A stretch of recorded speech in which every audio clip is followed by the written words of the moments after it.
नमस्कार साथियों, स्वागत है आप सभी का एमर्स क्लासेस में। और आज की इस वीडियो में जानेंगे कुछ वन लाइनर जी के क्वेश्चंस को। और आज का पहला क्वेश्चन है, अणुव्रत सिद्धांत का संबंध है। तो अणुव्रत सिद्धांत का संबंध जैन धर्म से है। दूसरा क्वेश्चन है, जैन धर्म में पूर्ण ज्ञान के लिए क्या शब्द प्रयोग किया गया है। तो जैन धर्म में पूर्ण ज्ञान को कैवल्य कहा गया है। अगला प्रश्न है, अंतिम जैन तीर्थंकर कौन थे। तो महावीर स्वामी जैन धर्म के 24वें और अंतिम तीर्थंकर थे तथा महावीर स्वामी को ही जैन धर्म का वास्तविक संस्थापक माना जाता है। अगला प्रश्न है, बौद्ध धर्म की महायान शाखा औपचारिक रूप से किसके शासनकाल में प्रकट हुई थी।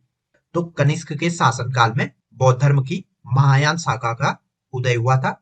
कनिष्क के शासनकाल में कुंडलवन कश्मीर में चतुर्थ बौद्ध संगीति का आयोजन किया गया था, जिसमें बौद्ध धर्म दो संप्रदायों हीनयान और महायान शाखा में बट गया था तथा कनिष्क स्वयं महायान शाखा का अनुयायी था। अगला प्रश्न है, पूर्व वैदिक आर्यों का धर्म प्रमुखता था। तो पूर्व वैदिक आर्यों का धर्म प्रकृति पूजा और यज्ञ करना था। अगला प्रश्न है, कौन सी वह ब्रह्मवादिनी थी जिसने कुछ वेद मंत्रों की रचना की थी। तो लोपामुद्रा ने कुछ वेद मंत्रों की रचना की थी। अगला प्रश्न है, यूनेस्को के मेमोरी ऑफ वर्ल्ड रजिस्टर में शामिल किया गया है। तो ऋग्वेद को यूनेस्को ने मेमोरी ऑफ वर्ल्ड रजिस्टर में शामिल किया है। अगला प्रश्न है, प्रसिद्ध विजय विठ्ठल मंदिर कहाँ स्थित है। विजय विठ्ठल मंदिर हम्पी में स्थित है तथा इसका निर्माण देवराय द्वितीय ने करवाया था। देवराय द्वितीय विजयनगर साम्राज्य के शासक थे। अगला प्रश्न है, भारतीय पुरातत्व सर्वेक्षण किस विभाग या मंत्रालय के अधीन कार्य करता है। तो आर्कियोलॉजिकल सर्वे ऑफ इंडिया या भारतीय पुरातत्व सर्वेक्षण संस्कृति मंत्रालय के अधीन कार्य करता है। अगला प्रश्न है, आदि शंकराचार्य द्वारा स्थापित चार मठ हैं। आदि गुरु शंकराचार्य ने भारत में चार मठों की स्थापना की थी। पहला है जोशी मठ, जो कि उत्तराखंड में स्थित है। दूसरा है द्वारका, यह गुजरात में स्थित है। तीसरा है पुरी, यह उड़ीसा में स्थित है। चौथा है श्रृंगेरी, यह मैसूर कर्नाटक में स्थित है। अगला प्रश्न है, किस राज्य में बौद्ध स्थल ताबो मठ स्थित है। तो बौद्ध स्थल ताबो मठ हिमाचल प्रदेश में स्थित है। अगला प्रश्न है, राग कल्पट्टम के रचयिता हैं।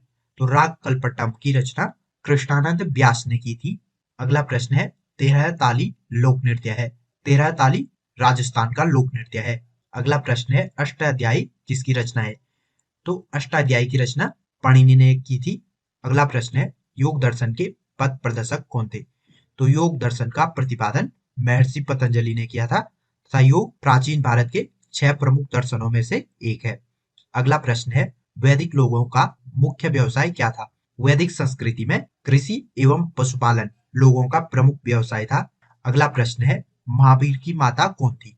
तो महावीर की माता का नाम त्रिशला था तथा यह लिच्छवी शासक चेटक की बहन थी। अगला प्रश्न है, बौद्ध ग्रंथ पिटकों की रचना किस भाषा में की गई है। तो बौद्ध ग्रंथ पिटकों की रचना पाली भाषा में की गई है।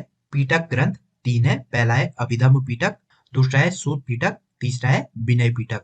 अगला प्रश्न है, बौद्ध धर्म ने समाज के दो वर्गों को अपने साथ जोड़कर एक महत्वपूर्ण प्रभाव छोड़ा। ये वर्ग थे।